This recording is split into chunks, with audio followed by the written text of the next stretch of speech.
பொதுமக்கள் யாராவது அரெஸ்ட் பண்ணியிருப்பீங்களான்னு ஒரு விகாரைக்குள்ளே வந்து செல்கிற காட்சி. அது 3ஆம் தேதி தையிட்டி விகாரவாதி ஒரு பாதுகாப்பு கோரி கேட்டிருக்கிறாரு. அப்போ நான் ஏதாவது தெரியுமா உங்களுக்கு? எனக்கு தெரியும், 100% தெரியும். என்னடா உண்டு தமிழ் ஈழம் சிங்களவன் ஒருத்தன் அவரை பாதுகாக்க அவர் இங்கே வந்து குளறுவார். என்ன அரசியல் இது? அங்கே அஸ்கிரிய பீடத்திலையும் கதைச்சு கைது செய்யப்பட்டிருக்கிறார்கள். அந்த 5 பேரும் விடுதலை செய்யப்படுவார்களா இல்லையா? எவ்வாறான உரையாடல்கள் அங்கே இடம்பெற்றது என இந்த காணொலியில் பார்க்க போகின்றோம். இது சற்று முன்னர் பாராளுமன்ற உறுப்பினர் இராமநாதன் அர்ச்சுனா தையிட்டி விகாரைக்கு வந்திருக்கிறாரு. அவர் இந்த போராட்டம் தொடர்பாக என்ன கூறினார்? விகாரைக்கு உள்ளே போயிட்டு விகாரவாதியை சந்திக்க போயிருக்கிறாரு. அவர் விகாரவாதியை சந்தித்தாரா இல்லையா? இந்த போராட்டம் தொடர்பாக என்ன கருத்துக்கள்? 5 பேர் கைது செய்யப்பட்டிருக்கிறார்கள். அந்த 5 பேரும் விடுதலை செய்யப்படுவார்களா இல்லையா? எவ்வாறான உரையாடல்கள் அங்கே இடம்பெற்றது என இந்த காணொலியில் பார்க்க போகின்றோம். இதோட யூடியூப் சேனலில் பார்க்குறீங்கன்னு சொன்னால் மறக்காமல் சப்ஸ்கிரைப் பண்ணிவிட்டு இந்த காணொலியை பாருங்கள். தையிட்டியில் போராட்டக்காரர்கள் சென்றதுக்கு பிறகு இப்பொழுது களத்துக்கு பாராளுமன்ற உறுப்பினர் அர்ச்சுனா அவர்கள் வந்திருக்கிறாரு. அவருடைய காரை இப்பொழுது உள்ளே அனுமதிச்சிருக்கிறார்கள். அந்த காட்சியை தான் நாங்கள் பார்த்து கொண்டிருக்கிறோம்.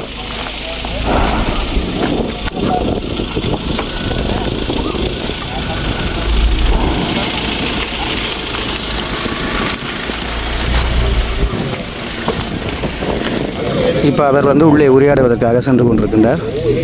பார்க்கலாம், உள்ளே உரையாடிவிட்டு வெளியில் எங்களுடன் என்ன உரையாடுகின்றார், என்ன எவ்வாறான விடயங்கள் இங்கே உரையாடப்பட்டது, கைது செய்யப்பட்டவர்கள் தொடர்பாக உரையாடினாரா அல்லது வேறு ஏதாவது விடயங்கள் உரையாடினாரா என பார்க்கலாம்.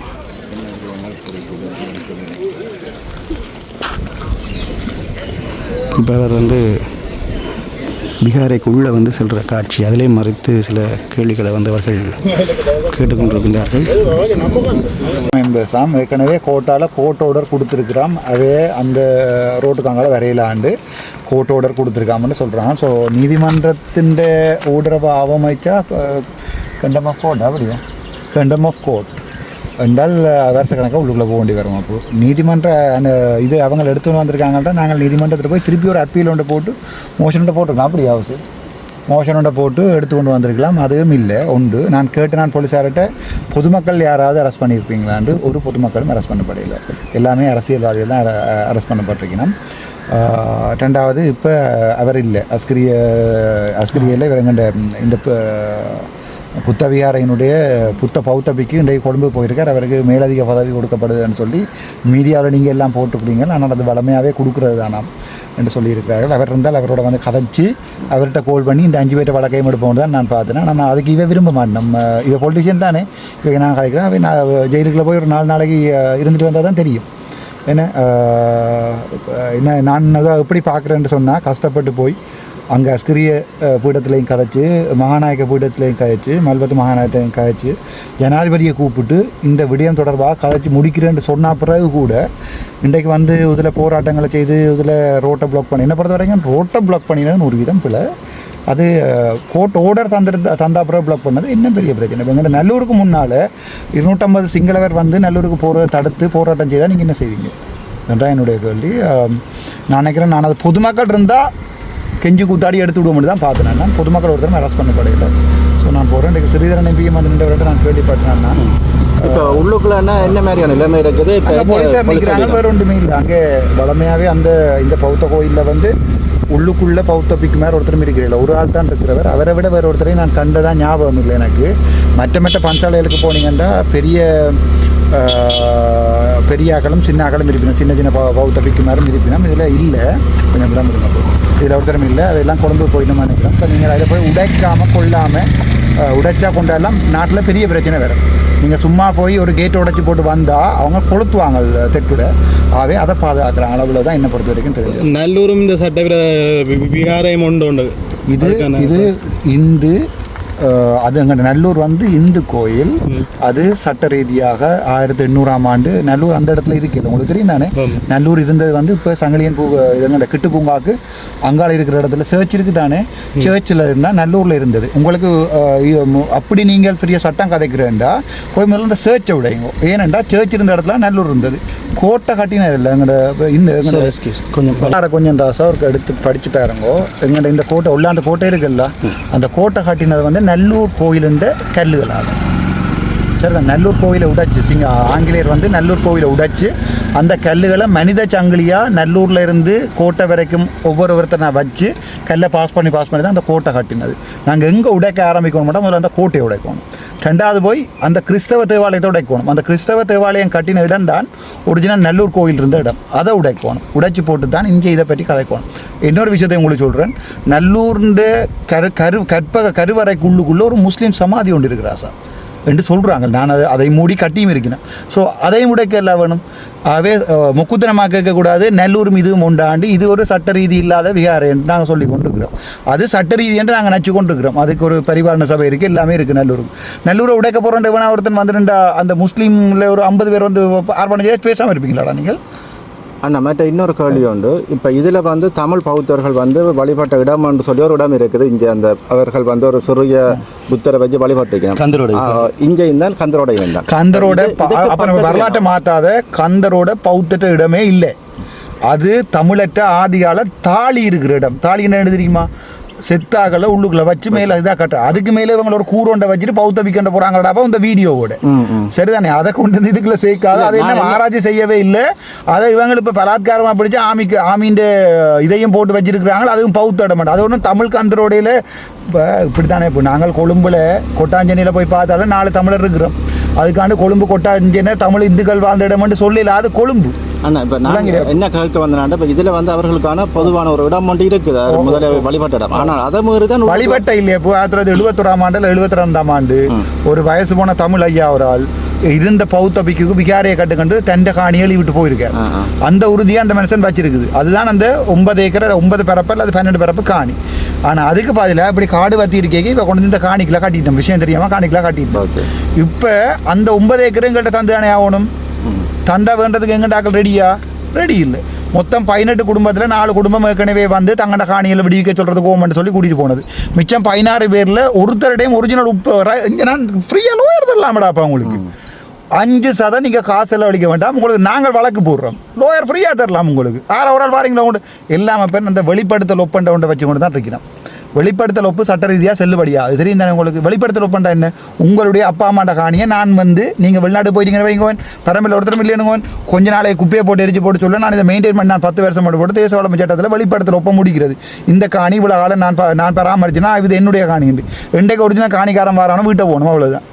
சரி தானே? ஆகவே வெளிப்படுத்தல் ஒப்புகளை வச்சுக்கொண்டு நாங்கள் இங்கே ஒன்றுமே செய்யலாம். உண்மையான இது இருந்தால் வாங்க நாங்கள் வழக்கு போட முடியும்னு சொல்கிறோம். நாங்கள் அப்படி உண்மையான உப்பு இருந்தாடாப்பா நாங்கள் காணியை வேண்டி தர மாட்டோம் சொல்கிறோம். அதுக்காண்டி அந்த விகாரை இருக்கிற அந்த விகாரையை கிளப்பிட்டு போடலாது தானே. இதில் சில்லறத்தனமான அரசியல் நடக்குது. இல்லை சிறிதரனை வந்து நிற்கிற வெக்க கிடையேனண்டா தமிழ் ஜனத்தை சும்மா உசுப்பேத்தி இப்போ சிறிதரனை போய் உடைக்க சொல்ல மிச்ச ஜனத்தை வீட்டை போய் சொல்லி போட்டு நானும் சிறிதரனும் போய் உடைக்கிறோம். வர சொல்லுங்க. 2 பேரையும் அரெஸ்ட் பண்ணுவாங்க. எனக்கு பழக்கம். நான் 19 நாள் ஜெயிலில் இருந்தேன் தானே. நான் அப்படியே இருந்துட்டு வருவேன். சிறிதரனையும் வர சொல்லுங்க. மற்றதானே இது தொடர்பாக நீங்கள் பாராளுமன்றத்தில் கதைச்சா ஜனாதிபதியோட கதைச்சது 15 நாளைக்குள்ள அஸ்கிரிய மல்பத்து பீடம் 2ம் சேர்ந்து ஜனாதிபதியை கூப்பிட்டு இதுக்கு முடிவெடுக்கணும்னு சொல்லி அப்போ என்ன கேட்டவே தமிழ் தரப்பில் யாரை வேற போறீங்கன்ட்டு நான் படமே எங்கள்ட பொலிட்டிஷியன் பெருவினம் இப்போ போய் குழப்பறான வேலை சிறிதரனும் காய்ந்துற மாதிரி தான் அதுக்கு முன்னுக்கு நிற்பினோம். நாங்கள் தான் போக போகிறோம். நான் அந்த மாதிரி சில்லறதனமான மீட்டிங்களுக்கெல்லாம் வரையில முடிச்சு வாங்கிக்கோ அப்படியாது. அவ்வளோதான் நான் சொன்னேன். சரி, இது ஒரு சில்லறதனமான வேலையான இதில் ஒரு பிரேச சபைக்கு குடும்பத்தில் 5 பேருக்கு தானே பிரேச உறுப்பினருக்கு இருந்த 30 பேருக்கு 150 பேர் ஆகுது போராடி இருக்கணும். பிள்ளை குட்டியெல்லாம் கூட்டிக்கணும் வந்து என்ன பிரேச உறுப்பினருக்காக மட்டும்தான் வந்து மேனேஜ் பிள்ளைகள் வரையிலாது போராடுறேன்டா அடி. இப்போ இப்படி குழப்புறதால இப்போ நீ இப்போ கத்தி போட்டு குளறி இப்போ ஜெயிலுக்குள்ள போகிறதால இப்போ யாரை போயிடுமா? இல்லை சும்மா ஒரு நுழைச்சுக்காண்டி கேட்குறேன். நான் போக மாட்டேன். நானும் வந்து கற்றுவேன் தானே. ஒன்றுமே நடக்காது. சட்ட ரீதியே இல்லாத விகாரையை சட்ட ரீதி இல்லாமல் உடைக்கலுமா உங்களால்? நான் சும்மா ஒரு நொலேஜுக்காக கேட்குறேன். அந்த விகாரம் 100% சட்ட ரீதி இல்லாத விகாரம். அதை உடைக்கலுமா? அதுவும் ஒரு சட்ட ரீதி இல்லாத வேலை. அப்போ அதுக்கு சட்டத்தை பாவிக்கணும். வழக்கு போகிறதுக்கு யார் வாரீங்க? ஒருத்தரும் வரையில். யார்கிட்ட உறுதி இருக்குது? ஒருத்தரும் இல்லை. பிடிச்சி உள்ளூர் போய் இந்த 5 பேரும் உள்ளுக்கு கூட்டிகிட்டு போயிடாலும் சரியான கவலை எனக்கு. யாரோ சொன்ன ஓட இருக்குது. கயந்திரமார் பொண்ணமெல்லாம் இப்போ இந்தியாவில் ஆமக்கறி சாப்பிட்டோன்னு இருப்பார். சரிதானே? ஆனால் இங்கே இந்த 5ம் தான் போகுது. இன்றைக்கு ஒரு நாளைக்கு நானும் பாராளுமன்ற உறுப்பினர் ஆமன் நச்சுக்கொண்டு நானும் மாநசபை உறுப்பினர் ஆமன் நச்சுக்கொண்டு இந்த 5 இப்போ நான் ஜெயிலுக்கு போன இப்போ என்ன சாமான சொல்ல ஜெயிலுக்கு போன பம்மலா விம்மலா என்னடா சொல்கிறது செம்மல் ஜெயிலுக்கு போன செம்மல்ண்டு நாளைக்கு போஸ்ட் போட்டு கொண்டு டிக்டாக் போட போகுது. நானும் ஜெயிலுக்கு போனான்ண்டு அப்படியே போலீஸ்கார சும்மா நின்றா அவன் மூக்க தொட்டாவன் அடித்து உள்ளே ஓடுவான் தானே. அது வெற்றி இல்லை. இப்போலாம் ஏதாவது சனத்துக்கு பிரியோசனமான ஒன்றுக்கு போயிருக்கணும். முள்ளுக்கு இல்லை என்ன செஞ்சவன் சொல்லுங்க. இப்போ 20 வருஷமாக கேந்திர மாதிரி இருக்கிறார். இந்த இதில் ஸ்ரீதரன் 10 வருஷம் 15 வருஷமாக இருக்கிறார். அப்போல்லாம் கண்ணுக்கு தெரியல அந்த விஆர். இவங்களுக்கு இந்த அரசியல் இருக்கிறவங்க உண்டு தமிழ் இளம் போராடினவங்களுக்கு செத்து போனான்டா, மண்ணுக்குள்ளே போயிட்டான். கை கால் இல்லாமல் இருக்கிறாங்க, கண் இல்லாமல் இருக்கிறானுகள், சாப்பிட வடி இல்லாமல் இருக்கிறாங்க. ஆனால் இந்த பரதேசியல் தமிழில் வந்து அங்கே நல்லூரடியில் திலீபன்ற இடத்துக்கு யார் வாடகை எடுக்கிறதுக்கு அடிபாடு. அதுக்கு பிறகு திருப்பி எங்கேயா இது ஒன்று நடத்துகிறேன்னு சொன்னால் அதில் யார் கண்காட்சி வைக்கிறேன், அவ்வளோ கண்காட்சியும் அந்த இடமும் வாடகையும் தான் எங்கள்கிட்ட தமிழ் இடம். இப்போ போய் சொல்லி கொண்டிருக்கிறார் தங்களுக்கு இந்தியா வந்து ஆமக்கறி தருமாமண்டு. இந்தியா ஆமக்கறி தராது ராசா 87 தரான்றபடியாக தான் எங்கள் நாக்கில் அடிச்சதில் தெரியும் அவங்க இந்தியாட்ட. திருப்பி இந்தியாட்ட நக்கிறதுல பிரயோசனம் இல்லை. இங்கே தையடி வியாரம் இல்லாமல் போகுதுன்றவொன்னே இப்போ அடுத்த பொலிட்டிக்ஸ் ட்ரை பண்ணிக்காங்க. 3ஆம் தேதி தையிட்டி விகாரவாதி ஒரு பாதுகாப்பு கோரி கேட்டிருக்கிறாரு. அப்போ நான் இருக்கிற ஏதாவது தெரியுமா உங்களுக்கு? எனக்கு தெரியும், 100% தெரியும். ஏனென்றால் இப்போ நான் இருக்கிற வீட்டுக்கு இப்போ இந்த காருக்கு சரிதான், இந்த காருக்கு யாராவது அரசியல்வாதியோ இல்லாட்டி யாராவது ஆள் கை வச்சா நான் என்ன செய்வேன்? வாய்க்கால பூவை வரும். அதில் எந்த சந்தேகமும் இல்லை. அது எந்த யாருண்டாலும் யார் முடிஞ்சால் கையை வச்சுப்பேன். வாய்க்கால பூவை வரும். அப்படா அவன் இருக்கிற இடத்துல நீங்கள் டெய்லி வந்து ஏதாவது செய்வீங்கன்ற ஒரு பயத்தில். இப்போ நாங்கள் போய் கொட்டாஞ்சனையிலையோ கொழும்புலையோ வெள்ளவத்திலையோ இருக்கிறோம். ஒரு 30 சிங்களவனை எனக்கு அடிக்க வலிக்கிறான். நான் எங்கே போவேன்? நான் போலீஸ்கார்ட்ட தான் போய் பாதுகாப்பு கேட்பேன். பாதுகாப்பு கேட்டு அதை பெருசாகி அனுர அரசாங்கத்துக்கும் வேணும். இந்த இப்படி கொண்டு புகஞ்சு கொண்டிருக்கிறது தான் இவ்வளோ. யாருக்கு மேலே பிரச்சனையை முடிக்க ஒருத்தருமே பொண்ணுக்கும் எனக்கு பழக்கம், பொண்ணுக்கும் மருந்து காட்டி எனக்கு சொரிஞ்சு பழக்கம். சரிதானே? வார எல்லா பேஷண்ட்டை புண்ணையும் சொரிஞ்சு விட்டுட்டு அடுத்த முறை கொண்டு வந்து காட்டுங்க, இன்னும் கொஞ்சம் சொரிஞ்சு. அந்த நாய்வியில் நான் பார்க்குறேன் இல்லை. நான் வார சனத்தை சொல்கிறது டயபெட்டிக் இருக்கா, டயபெட்டிக்கை மாற்றி போட்டு மருந்து குடிச்சு போட்டு புண்ணை காயத்தை மாற்றண்டா. அதான் எனக்கு பழக்கம். பிச்சைக்காரண்ட புண் மாதிரி எந்த நேரம் வந்து இதில் குளறி கொண்டிருக்கிறீங்க, வாங்க வழக்கு போடுவோம்ண்டா இயலாது. சரி, ஜனாதிபதி போய் கதைப்போம்ண்டா இயலாது.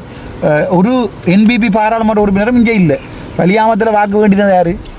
என்பிபி. நாங்கள் வலியாமத்தில் வேண்டினாங்க. எங்களுக்கு வாக்கு போடுறது தென்மராட்சி ஜனமும் இங்கே தீவுப்பாக்க ஜனமும் தான்.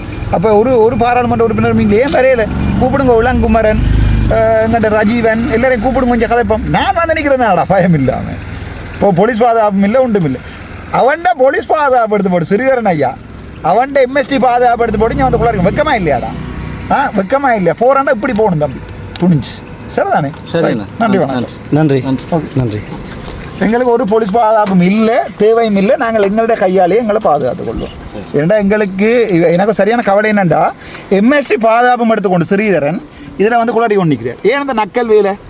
தான் ஒரு ஒழுங்கான உண்மையான தமிழன்டா இப்போ என்னது கேடாப்பா, நீ என்ன உண்ட சொந்தமாக நீங்கள் உன்னை பாதுகாக்க தெரிஞ்சிருக்கோம். சரிதானே? அதுக்கு வக்கீல் எம்எஸ்சிக்காரன் பாதுகாக்க இங்கே வந்து குளறு வேறாம். என்ன அரசியலடா?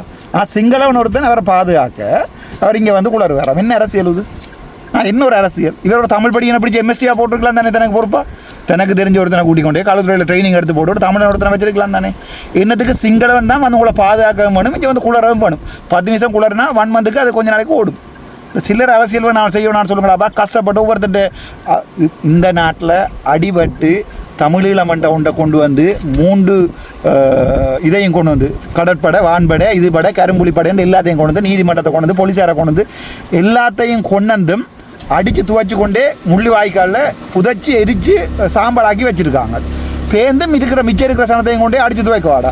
இந்த வீடியோவில் கத்திக்குளரில் 60 பேர் அசைலம் அடிப்பேன். நீ வேணுமெண்டா எடுத்து பேர்.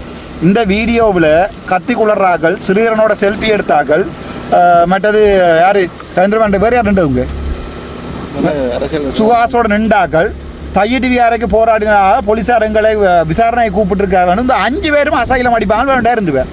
வேணுமெண்டா இருந்துவேன். என்னடா அசைலம் கேட்பாங்க, 10 லட்சம் தாரம் 15 லட்சம் கடிதம் தாரம். நான் சிறுவன்கிட்ட போய் வேணுங்க, அல்லது கயந்திரமாட்ட வேணுங்க. அப்படி அசைலத்துக்கும் இந்த பிச்சைக்காரன் நாய் வேலைக்கு தான் அவங்க வந்து இதில் போராடி கொண்டிருக்கா. தயவு செய்து நாய் வேலை பார்க்க வேணான்னு சொல்லு. அங்கே இருக்கிற சிங்களவன் கொதிப்பான். அதால் எங்களுக்கு என்ன நடக்க மாட்டா, வடக்கு மாநிலத்துக்கு வர ஸ்விம்மிங் பூல் இல்லாமல் போகும். அப்படி ஏதோ ஒரு அபிவிருத்தியை கேட்டு அடிபடுங்க கொஞ்சம். ஸ்விம்மிங் பூலை கொண்டு வா, கிரவுண்டை கொண்டு வா, ரோட்டை போடு, அதை ஏதாவது நுழைச்சி இருக்கான்னு சொல்லு. சவா உழப்பி ஸ்ரீதரன் இடைக்குள்ள இருக்கிறதுக்கு பின்பகம் பருப்பில் சொறி மாதிரி அரவாசிலையும் போவான் பாவி. இருந்து என்ன வந்திருக்கிறது, என்ன கிடக்குது, எவ்வளோ காசு யாழ்ப்பாணத்துக்கு வருது, அதை கதைக்க சொல்லணும். அப்போ அதில் அரசியலை செய்ய சொல்லணும் சனியனுக்கு. வெக்கமாக இல்லை. என்ன பொறுத்தவரை சிறிதரனை பிடிச்சிட்டு ஹாஸ்பிட்டல் உள்ளே போட்டிருக்கோம். ஒரு தானொரு எம்எஸ்டி பாதுகாப்பு எடுத்து வச்சுக்கொண்டு, சரிதானே, தானொரு சிங்களவனை பாதுகாப்பாக வச்சுக்கொண்டு இன்னும் மண்ணாடி இதில் வந்துருந்து ஆணியை பிடியும் நிற்பான். கத்த வேண்டிய வெஹிக்கிள் ஏறி போக வேண்டியது. சரி, எனக்கு இதை பற்றி தெரியலை. பட் நான் வந்து இதை அனுமதிக்க மாட்டேன். எனக்கு ஓட்டு இல்லாமல் போனாலும் பரவாயில்லை, ஓட்டு இருந்தாலுமே எனக்கு அது தேவையே இல்லை. என்னை பொறுத்த வரைக்கும் இதில் சும்மா இருக்கிற சனத்துக்கு சோத்து பாசலை கொண்டு வந்து இதில் அடிபட்டு உள்ள ஜெயிலுக்குள்ளே போடலாது. அவங்க விளங்கி அந்த 5 பேர் தான் பிடிச்சிருக்காங்க. சும்மா சனத்தை பிடிக்கல. நான் அவட கேட்டேன், அதாவது சும்மா சனத்தை பிடிச்சிருந்தா சொல்லுங்க விடுங்கண்ட. இல்லை 5 பிரதேச உறுப்பினர்களை மட்டும்தானா பிடிச்சிருக்கிறோமா? சரியான வேலை தானே, உங்களுக்கு தேவையில்லாத ஆணியான வேலை தானே. இனி கோர்ட்டை ஃபேஸ் பண்ணுறேன். நான் இப்போ கோர்ட்டுக்கு போகிறதுல நான் பிரியோசனம் இல்லை, நான் போகிறேன். ஆனால் என்ன நான் இப்போ தான் அந்த வீடியோ பார்த்தேன். இப்போ தான் நீங்கள் அப்டேட் பண்ணீங்க நான் பார்த்தேன். நின்றபடியாக நான் வந்தேன். நான் இப்படி சில்லறதனமான செய்திக்கலாம். அப்போ நான் சாவஜியில் வந்து போராடின சனத்தையே ஒன்று மட்டும் திரும்பி நான் போகிறேன்ட்டு போனேன். நான் இல்லாட்டி அடிங்கடா ஹாஸ்பிட்டல் போஸ்டர்கிட்ட போட்டிருந்த ஆண்டைக்கு சனம் முழுக்க வந்து ஹாஸ்பிட்டல் உடைச்சிருக்கு.